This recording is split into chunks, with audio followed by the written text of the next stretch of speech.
एक बेटी का पिता।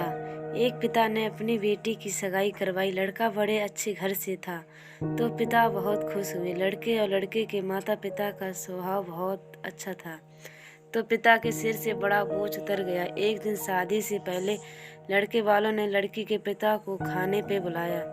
पिता की तबीयत ठीक नहीं थी, फिर भी वह ना कह सके। लड़के वालों ने बड़े ही आदर सत्कार से उनका स्वागत किया। फिर लड़की के पिता के लिए चाय आई।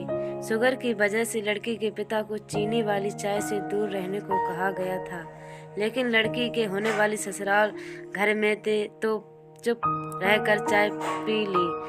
चाय की पहली चुस्की लेते ही वो चौंक गए कि चाय में चीनी बिल्कुल नहीं थी और इलायची भी डली हुई थी। वो सोच में पड़ गई, ये लोग हमारी जैसी चाय पीते हैं।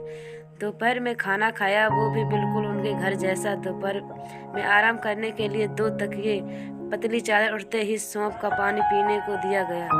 वहाँ से विदा लेते समय उनसे रहा नहीं गया तो पूछ बैठे, मुझे क्या खाना है और क्या पीना है, मेरी सेहत के लिए क्या अच्छा है और क्या नहीं।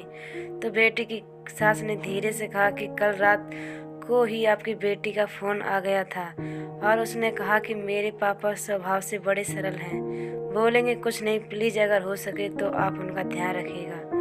पिता की आंखों में वहीं पानी आ गया था। लड़की के पिता जब अपने घर पहुंचे तो घर के हाल में लगी अपनी स्वर्गवासी माँ की फोटो से हार निकाल दिया। जब पत्नी ने पूछा कि ये क्या कर रहे हो, तो लड़की का पिता बोले, मेरा ध्यान रखने वाली मेरी माँ इस घर से कहीं नहीं गई है, बल्कि वो मेरी बेटी के रूप में इस घर में रह रही है। और फिर पिता की आंखों से आंसू झलक गए और वो फपक कर रो पड़े।